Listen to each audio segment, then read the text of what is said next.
Alors pour comprendre l'intérêt et les enjeux de cette correspondance, il faut la replacer rapidement dans son contexte. D'une part, celui de l'époque dans lequel elle s'inscrit, mais également dans le parcours personnel des deux épistoliers. De même, il sera nécessaire de préciser le sens de certains termes. Nous sommes au XVIIIe siècle, en 1792, à la fin du siècle des Lumières. La Révolution est en marche et c'est depuis Strasbourg, où Saint-Martin s'est retiré en juin 1788, qu'il assiste à la fin de l'Ancien Régime. Au bout de 3 ans, il rentre en Oise pour s'occuper de son père qui est souffrant.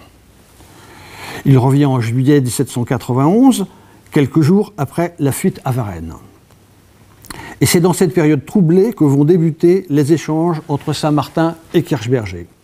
Époque marquée par la naissance de la République, la terreur, le Directoire, et qui va se terminer quelques mois avant l'avènement de Napoléon. Au final, si cette période troublée va empêcher Saint-Martin et Kirchberger de se rencontrer physiquement, elle aura pour conséquence la nécessité de recourir à une correspondance suivie, ce qui nous permet de disposer de documents particulièrement intéressants.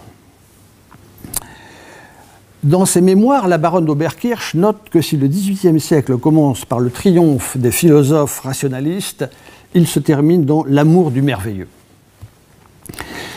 Parmi les passions du merveilleux qui marquent l'époque qui nous intéresse, il faut compter celle pour le magnétisme, le somnambulisme magnétique. La science, par ses pratiques nouvelles, participe aussi à cet engouement pour le merveilleux. Et comme l'a montré Robert Danton dans La fin des Lumières, le mesmérisme et la Révolution, les expériences aérostatiques qui déclenchent des passions et le magnétisme animal constituent 2 éléments fondamentaux qui ont produit la fermentation générale des esprits à la fin du XVIIIe siècle. Ce siècle est aussi celui où fleurit la franc-maçonnerie, qui a connu un développement considérable.